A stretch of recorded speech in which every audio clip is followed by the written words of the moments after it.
안녕하세요, 리타입니다. 날씨 추워지고 있는데 잘 지내고 계신가요? 저는 오늘 패스 책 마지막으로 가져왔고요. 지금 여러 번 하는 것처럼 보이는데 제가 단기간에 걸쳐서 해서 그렇지 총 3회에 나눠서 하고 있습니다.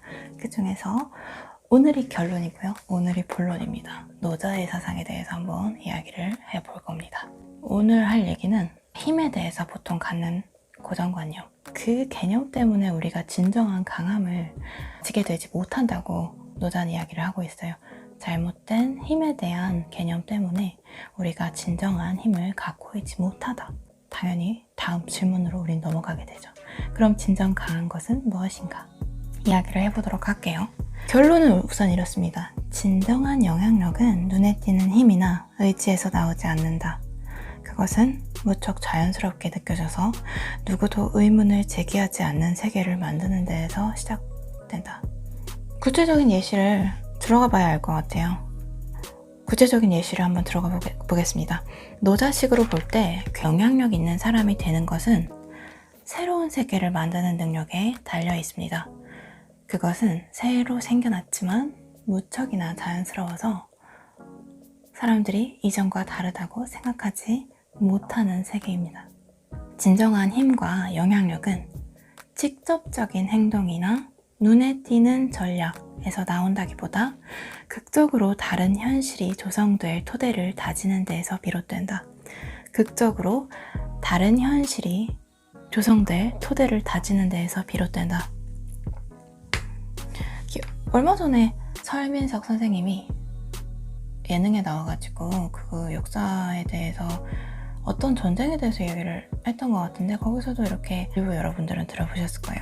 진짜 싸움의 코스는 싸워서 이기는 것이 아니라 아예 싸움이 시작되지 않은 상태에서 보이지 않게 이기는 것이다 라고 했죠.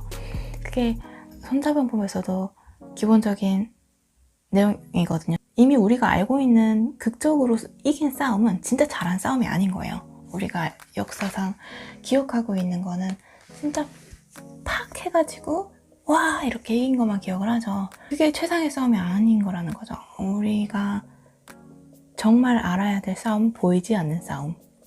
우리한테 내용이 전달될 싸움이 시작될 상황인지도 몰랐는데 수면 아래에서 이겨버린 싸움. 그걸 어떻게 했을까요? 보이지 않는 곳에서 작업을 한 거죠. 그냥 아무것도 안 했는데 그런 일이 벌어진 게 아니라는 거죠. 손자병법에서 나오듯이 진정한 항의의 코스는 싸우지 않고 이기는 자입니다. 설민석 선생님, 제가 고등학교 때 강의 많이 들었는데, 인강 많이 들었는데 요새 엄청 잘 되셨더라고요. 그러니까 본인 자리에서 또 얘기가 새는데 본인 자리에서 열심히 하면 어떤 거든 정말 결국은 그 탑의 위치에 갈 수 있는 것 같아요. 중요한 건 내가 내 위치에서 웃고 나의 최선을 끌어내고 정말 높은 가치를 전달을 하는 거죠. 내 자리가 어디든지. 사실 학원 선생님이라고 하면은 직업상으로 뭐 전문직보다 대우를 받는 직종은 아니었잖아요. 하지만 지금은 더 잘 되셨죠. 본인의 위치에서 열심히 합시다, 여러분. 자, 다시 돌아가서 우리 본인의 위치에서 열심히 하기 위해서 노자 사상을 좀 배워보도록 해요. 저는 도움을 많이 받고 있습니다. 다시 한번 이야기를 하고 들어보니까 어떤지 한번 들어보세요. 노자식으로 볼 때 대단히 영향력 있는 사람이 되는 것은 새로운 세계를 만드는 능력에 달려있다. 그것은 새로 생겨났지만 무척 자연스러워서 사람들이 이전과 다르다고 생각하지 못하는 세계다. 진정한 힘과 영향력은 직접적 행동이나 눈에 띄는 전략에서 나온다기보다 극적으로 다른 현실이 조성될 토대를 다지는 데에서 비롯된다. 정말로 이제 구체적인 예시를 들어가 볼게요. 이것은 작은 것에서 시작될 수 있는 방법이며 나중에는 세계를 바꿀 변화를 이끌어내는 방법이다. 이를 실천한 역사적인 인물 몇 사람을 살펴보겠습니다. 자, 미국에서는 아이들에게 미국은 독립선언문에 명시된 대로 모든 인간은 평등하게 태어난다는 믿음에 충실한 나라라고 가르칩니다. 그러나 19세기 중반 미국에서는 이런 사고방식을 전혀 받아들이지 않았습니다. 당시에는 독립선언문이 아니라 미국 헌법을 건국 문서로 인식했는데 여기서는 노예제를 당연하게 취급했죠. 그런데 에이브러햄 링컨은 1863년 게티즈버그 연설에서 모든 인간은 평등하게 태어난다고 주장했습니다. 대통령의 이 발언은 독립선언문이 미국의 건국 문서이며 미국은 모든 사람이 평등하게 태어난다는 믿음에 헌신한다고 암암리에 주장한 것입니다. 이 연설의 파급력은 폭발적이었습니다. 언론은 못 믿겠다는 분위기였습니다. 이들은 언론이 한 얘기가 사실 맞는 얘기입니다. 이들은 미국은 그런 믿음 따위에 충실하지도 않고 독립선언문이 미국의 건국 문서도 아니라고 주장을 했습니다. 그러나 링컨의 생각이 결국 승리를 거두었고 나아가 미국 전체의 통념으로 받아들여졌습니다. 오늘날 미국인은 독립선언문이 건국 문서이며 만민 평등 사상은 애초부터 미국의 건국 원칙이었다고 믿습니다. 이 생각은 이후 많은 발전의 기초가 되었습니다. 예를 들어 링컨이 게티스버그에서 연설을 한 지 1세기가 지난 뒤 마틴 루터 킹 주니어 박사는 인종에 관한 한 미국인은 말로만 모든 인간은 평등하게 태어난다고 외칠 뿐 실제로는 그 가치를 지키지 않는다고 주장했습니다. 그가 이렇게 주장할 수 있었던 것은 미국 사회가 평등을 통념으로 이미 받아들이고 있었기 때문입니다. 그리고 평등이 통념이 된 것은 링컨이 평등을 주장한 뒤의 일입니다. 이렇습니다.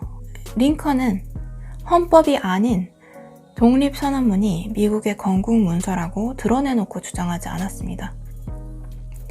자, 여러분이 이해하셔야 될 거는 미국은 계약서에 의해서 나라화된 나라이기 때문에 합의한 문서에 대한 중요도가 우리가 생각하는 것보다 엄청나게 높습니다.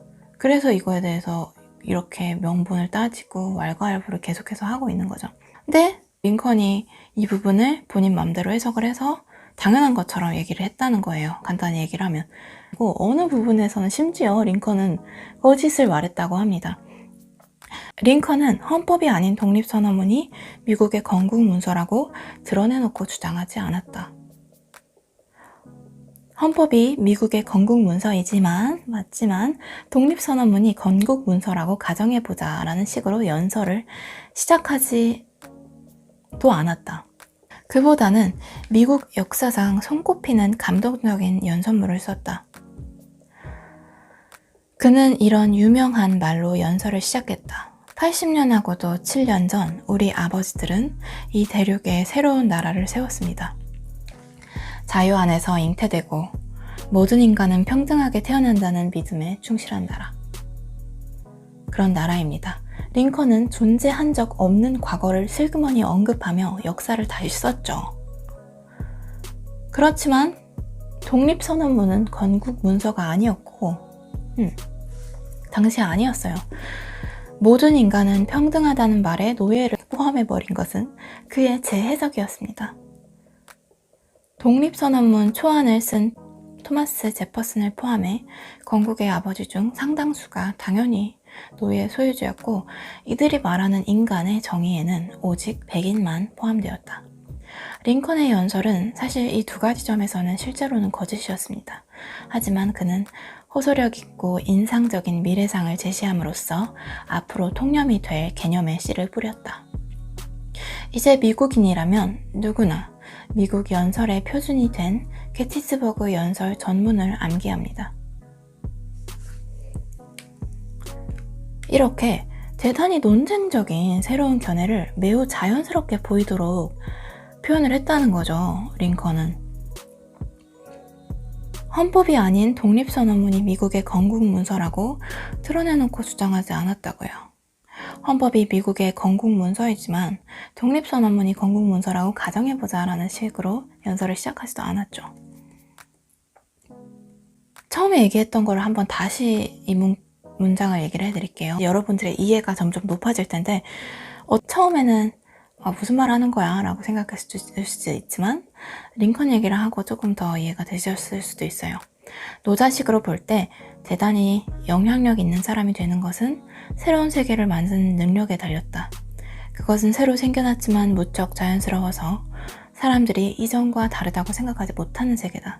따라서 진정한 힘과 영향력은 직접적인 행동이나 눈에 띄는 전략에서 나온다기보다 극적으로 다른 현실이 조성될 토대를 다지는 데서 비롯된다. 여러분들이 뭔가 보여지는 것에서 힘을 찾으려고 하면 오류가 날 수도 있어요. 물론 보이는 것에서 당연히 추론해서 들어가죠. 근데 보이는 것을 전부로 이제 결론을 내버리면 진짜 오류가 크게 발생할 수 있다는 걸 얘기를 해드리고 싶네요. 아무래도 저는. 두 번째 마지막 예시 한번 들어가 볼게요. 미국에서 나온 책이어서 미국의 예시가 많은데 루스벨트 아시죠? 자, 루스벨트는 이분도 그렇게 했다고 해요. 자신을 힘든 시기를 겪는 미국을 구하려는 급진적이고 혁명적이며 전투적인 인물로 이미지화하지 않았다. 그보다는 라디오에 나와서 난로 옆에서 이야기를 나누는 온화한 할아버지처럼 대공황의 어려움을 겪고 있는 사람들을 돕고 몇 가지 실질적인 제안을 하는 사람이 되어서 서서히 모든 미국인들의 사랑을 받았습니다. 이처럼 그는 국가의 역사에서 근본적인 전환점을 만드는 새로운 구상을 하는 사람이 아니라 조언을 해주면서 사람들을 돕는 사려 깊은 이웃이라는 인상을 심어주었습니다. 사실 그는 여러 해 뒤에도 이 전략을 구사해서 유럽에서 심각한 충돌을 일으키지 않겠다고 맹세한 뒤 고립주의를 추구하던 미국을 가차없이 전쟁터로 끌어냈습니다. 이때 그는 동맹국인 영국에 무기를 제공하는 것을 이웃의 정원 호스를 빌려주는 행위에 부드럽게 비유를 했습니다. 레이건은 자신의 이미지를 개인의 자유가 보장되는 영광스러운 과거의 미국으로 돌려놓으려고 애쓰는 다정하고 재치있고 상냥한 사람으로 만들었습니다. 정치 경력 초기인 캘리포니아 주지사 시절에 그는 선동가였습니다. 그러나 대통령이 된 뒤에는 부드러운 이미지로 미국의 과거와 현재를 이야기했습니다. 그는 배우 경력과 당당한 지도자의 경력을 언급하며 전형적인 미국 카우보이 이미지를 구축했습니다. 여기에 유쾌하고 이성적인 가장의 분위기를 더했습니다.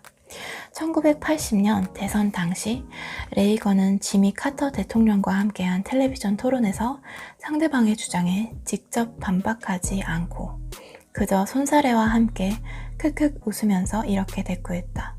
또 시작이군요. 또 시작이군요. 뭐 이런 느낌이었을까요?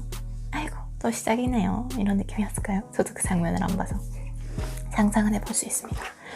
이 장면은 선거에서 중요한 전환점이 되었다.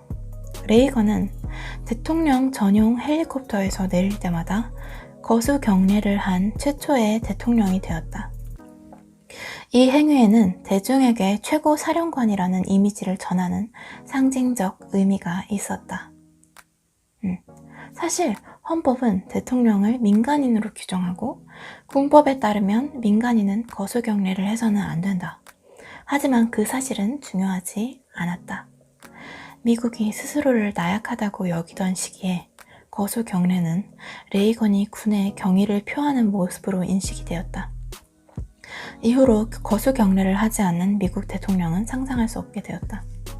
이렇게 말씀드린 사람들, 링컨, 루스벨트 잠깐 말씀드렸는데 루스벨트, 레이건 이 세 사람은 이 모든 사람들이 기존 가지고 있는 전통적인 상과 이미지를 엮어서 본인들한테 유리하게 활용을 했죠.